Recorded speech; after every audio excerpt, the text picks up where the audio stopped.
and welcome. I am here with Katherine Miracle, who is an award-winning speaker and trainer. She also is the owner and CEO of Miracle Resources. Thank you for being here today. Thank you so much, Dawn. I love working with you. I'm excited to be here. So I wanted to get first into just to let you know that not only is she everything that I just said, but she is also a published author since 2009. Can you say what those books are? Yes, in 2009 I published Discovering Your Dawn, which helps people unlock their potential. It is based on a true story. It's a tough story, but it's a lot of lesson learned from it. 2015 is Your Strategic Personal Brand. It's used by professionals to help them take their career and personal life to the next level. And then in 2019, Inquisitive Culture, which is used for teams to help them really change the culture of their company. So thank you, Dawn. So we're going to get into it. We have some really good content for you.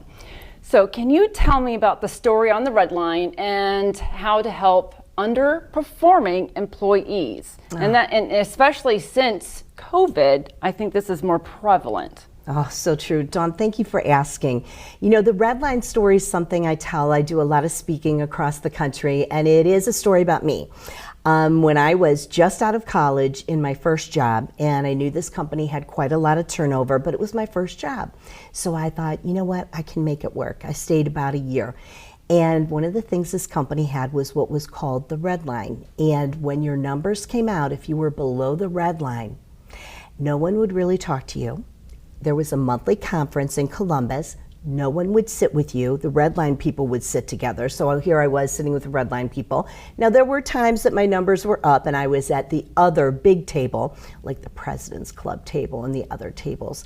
But when you're at the Red Line table, it's pretty tough. So the first time that happened to me, you know, in my mind, I thought, man, if I own a company one day, this is never going to happen, because I think your top performers and your underperforming people should be sitting together, working together, and hearing those stories. So here's what's happened to me.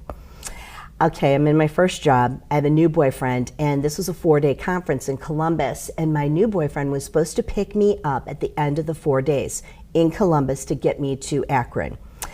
As it turns out, he broke up with me the first day of the conference. I'm at the Red Line table. Things are not good for Katherine Miracle. I'm like sitting by myself at the Red Line table, right? And the whole time I'm thinking to myself, oh my gosh, you know, I got to get my numbers up. I'm going to lose my job, right? And day 4 comes and I realize I have no way from Columbus back home. So I asked one of the top performers who lived in Cleveland, hey, can you drop me off in Medina? I'll have a friend pick me up. And remember, the top performers in this company did not engage with the underperformers, but she was willing to give me a ride home.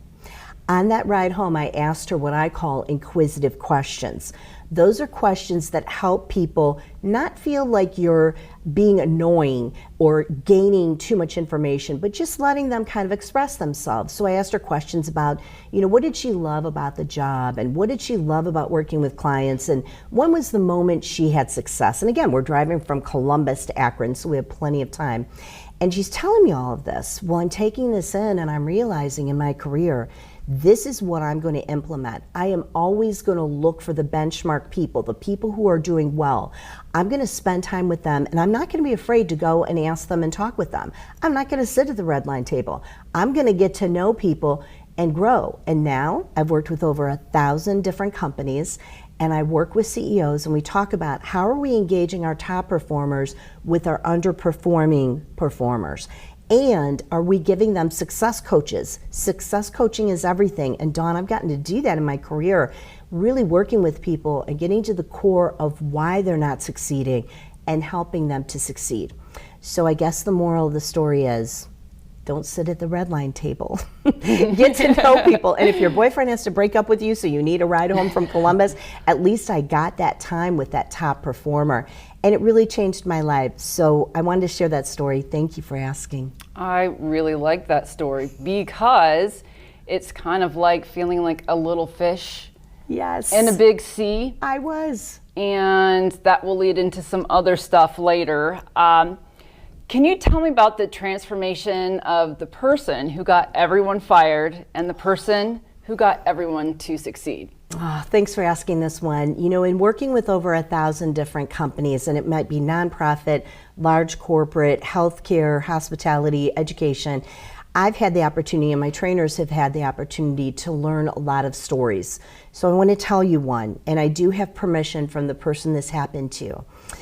There was a vice president of a company who prided herself on getting people fired. She thought that she was helping the company by pointing out the mistakes of people to the point that people got fired.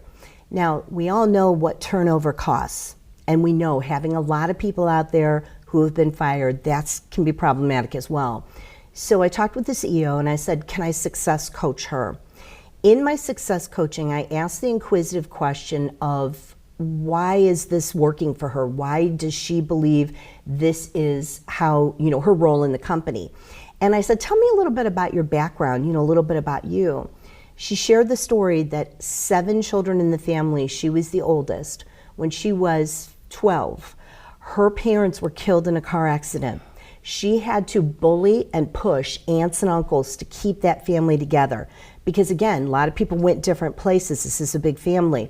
So she learned at that young age that if she used her powers of persuasion and bullying and pointing out things, that she would get what she wanted. Now, that wasn't going to continue to work in the company, although that worked for her as a child.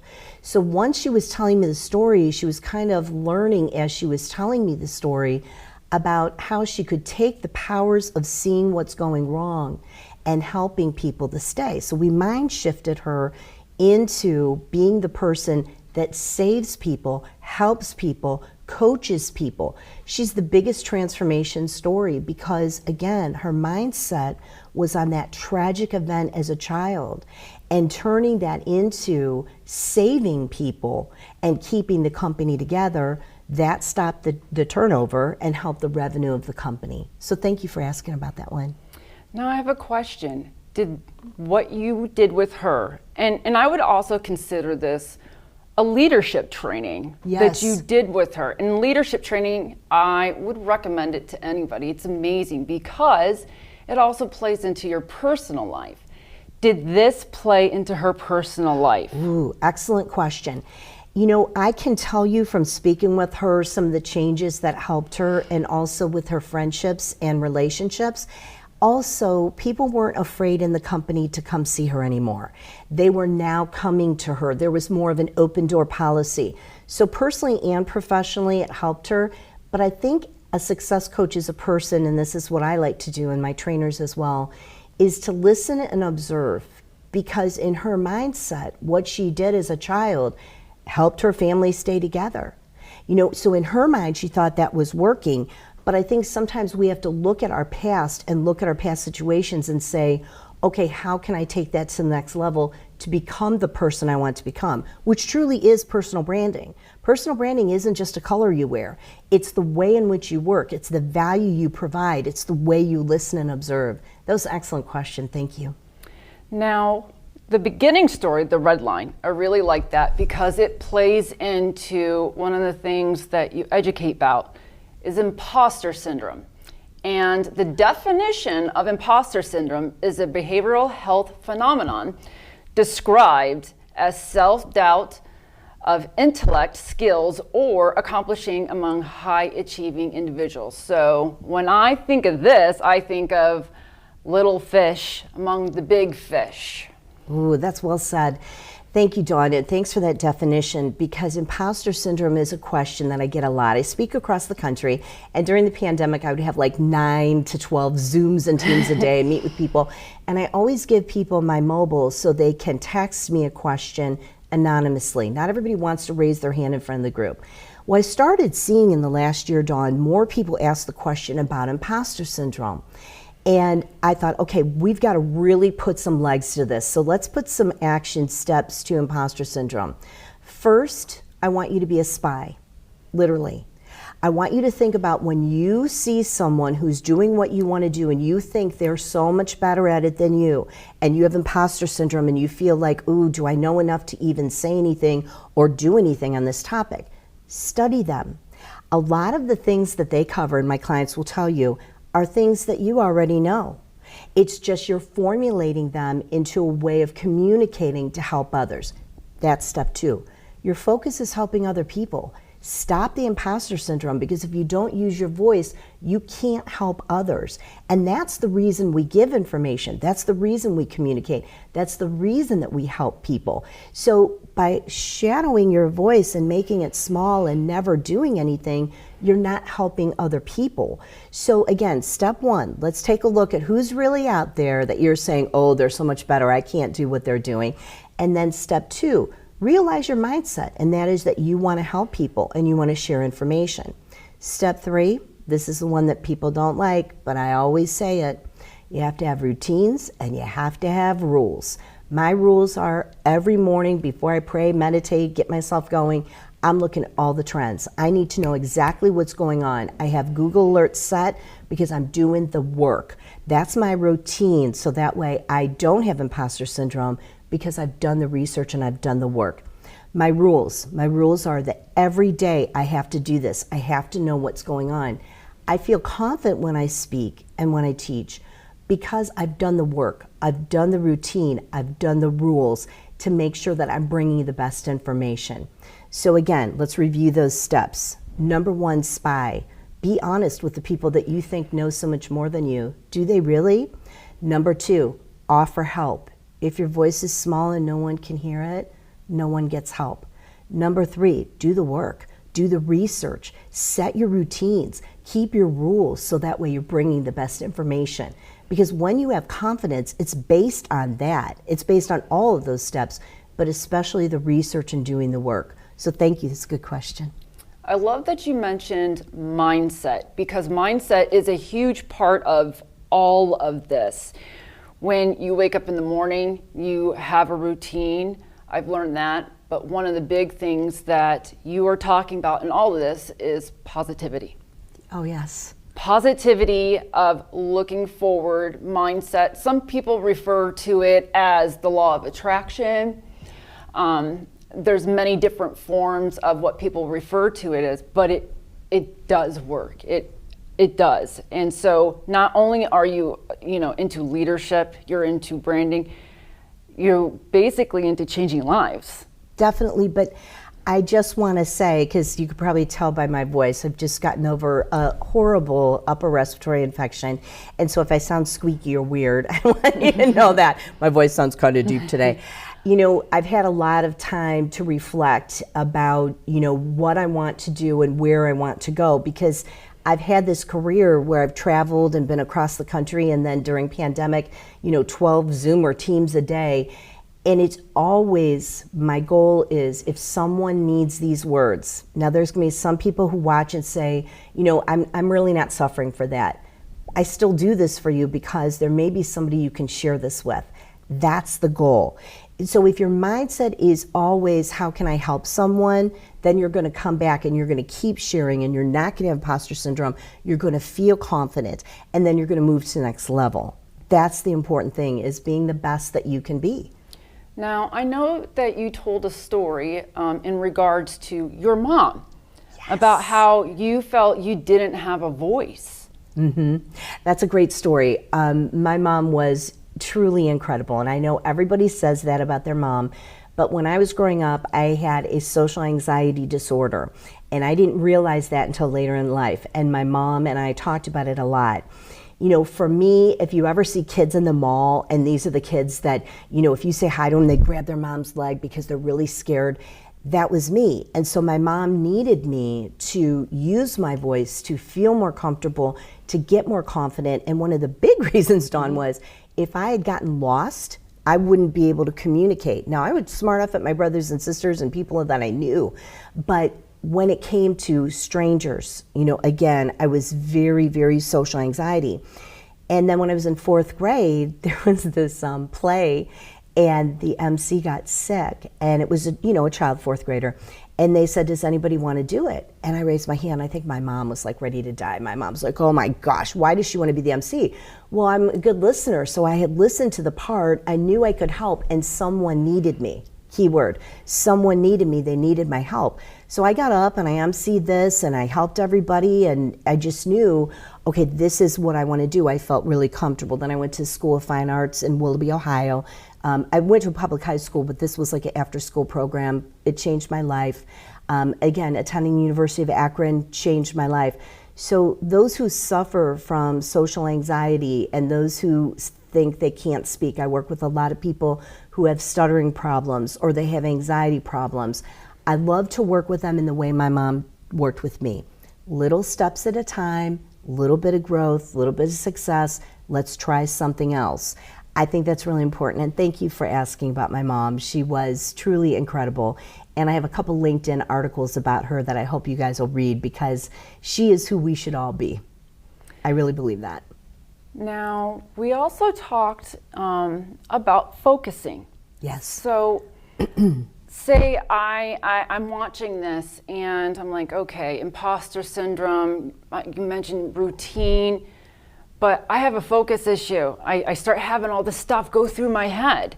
What advice do you give for focusing, trying to calm that storm? Me too. Okay, so I'm a very imaginative person. I was that creative child who, you're gonna laugh. You guys know that I do commercial and advertising and even some print advertising back in the day.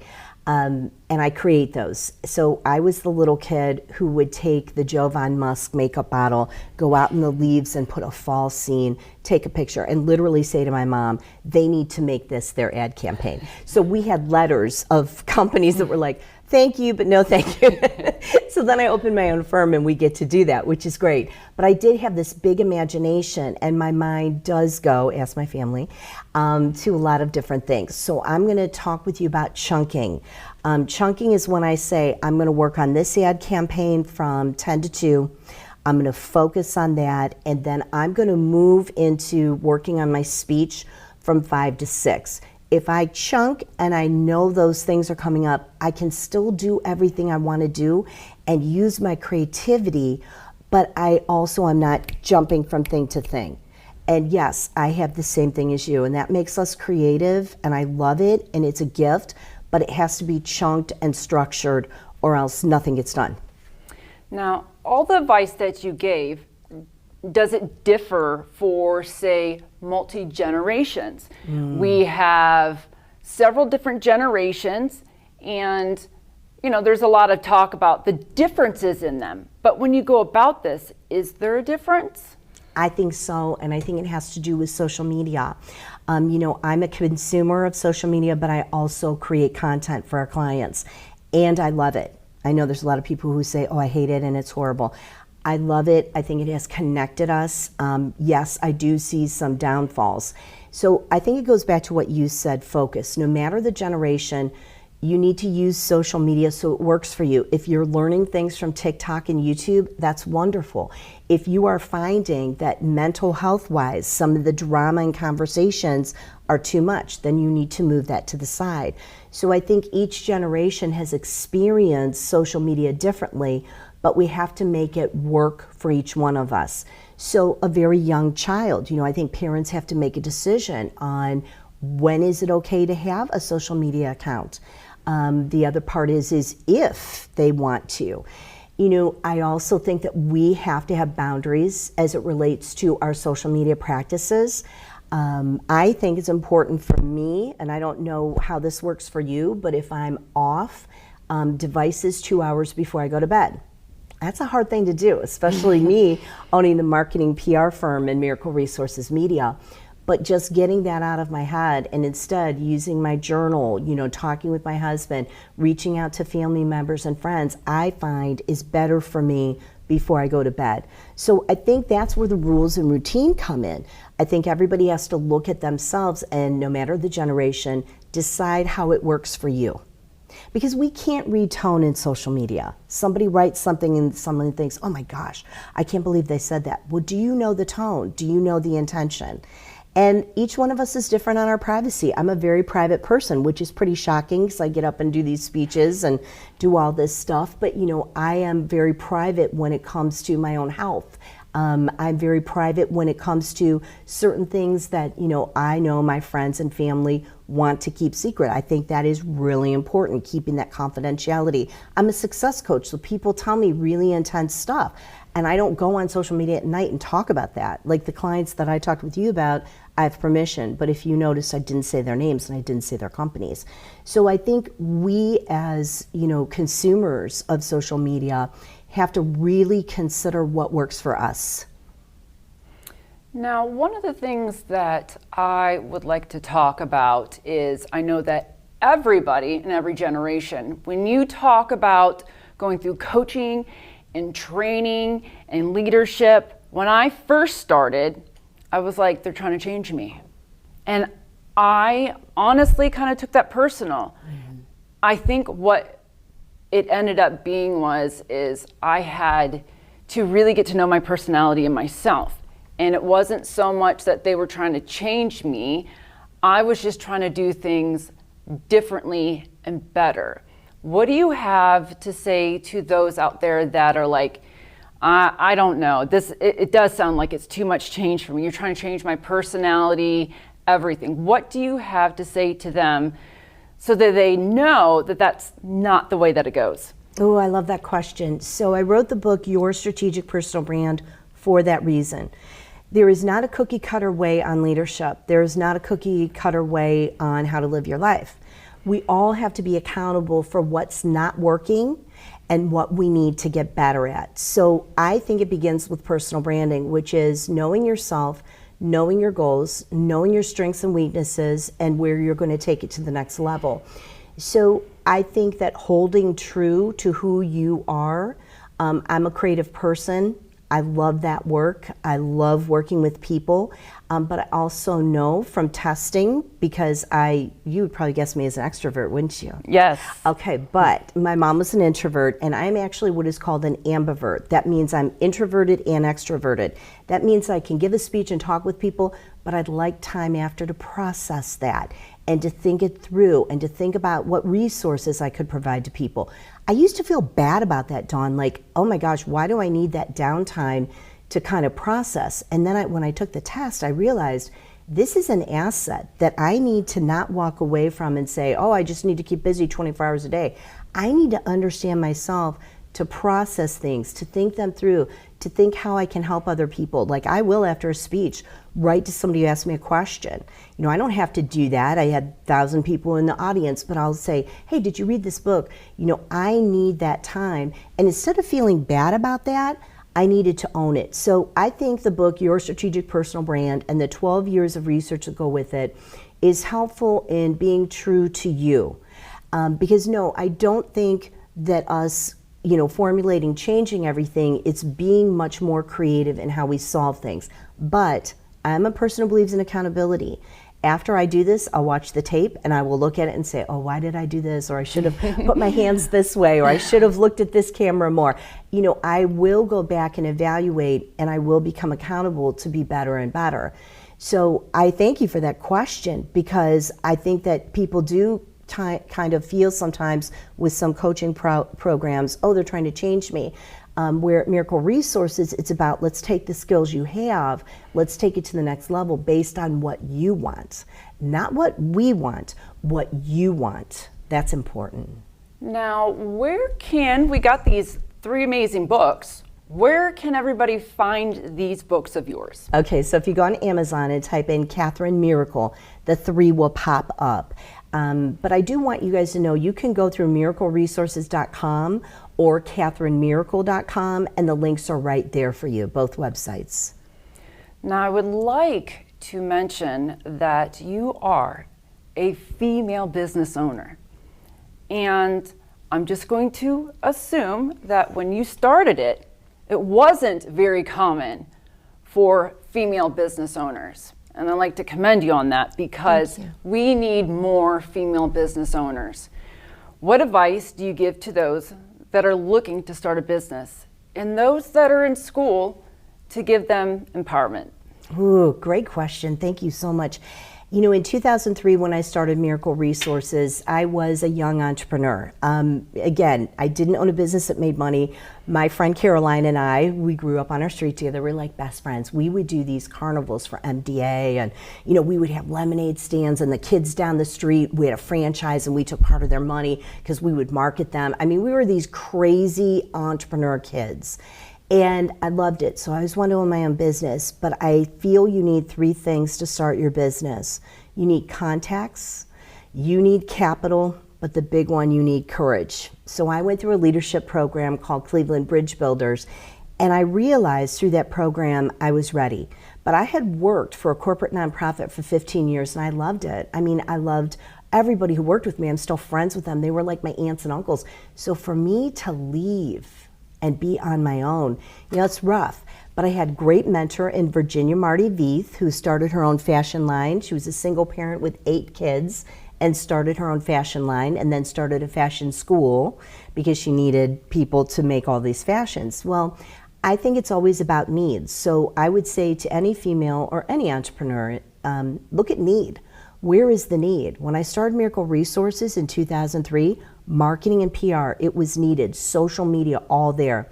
Then we saw that the internal in a lot of our customers and clients needed help. Brand ambassadors that were employees, they needed their employees to be brand ambassadors. To do that, they needed training. So we started Brand Plus Team Equals Revenue. Then my speaking business, I'd been doing it since 2003, but really starting to coach because I found that a lot of CEOs would have a difficult employee or an underperforming employee, and I would work with them. That was need. And then Miracle Resources Media, the 4th brand, going into getting all that content and doing documentaries and all the cool stuff that we want to do. You know, so I think as an entrepreneur, you have to be flexible enough to go to where the need is. But I do think that it's time to look at your courage. I do think you need capital, and I know you need contacts, but I think that you need the courage to go ahead and do it. And for a lot of entrepreneurs, I don't think there's anything wrong with making sure that you have everything financially taken care of, and maybe doing something part-time while you do your business, or maybe doing a side hustle that turns into a business. You know, I think that's really okay. And I think that the advice that a lot of very famous people will say is just jump in, let it go, and see what happens. We all don't have the luxury to do that. You know, Kayla was 13 when I started the business, and Craig is an entrepreneur. So we were both entrepreneurs, right? And so, you know, just making sure that we continue to keep that lifestyle, I think is really important. But I think bonding with other entrepreneurs is everything. I work with a lot of entrepreneurs. I meet probably 5 times a week with entrepreneurs, and it may be Zoom and Teams. But they ask me these questions, and I'll tell you the tough times. I mean, I will tell it all, because I think it's really important that everybody knows it's not all sunshine and roses. It's really hard work.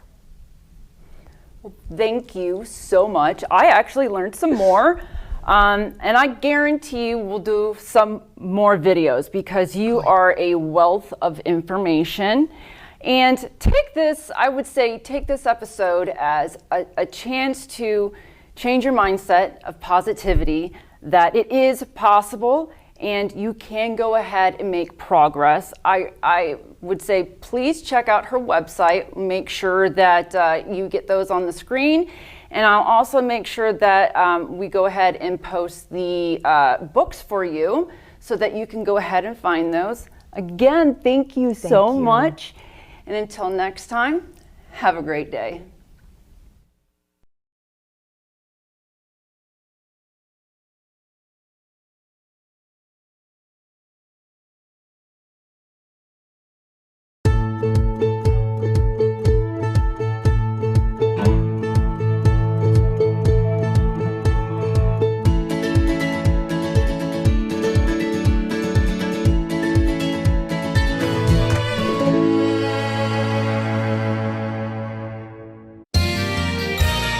You are watching WCTV, Wadsworth Community Television.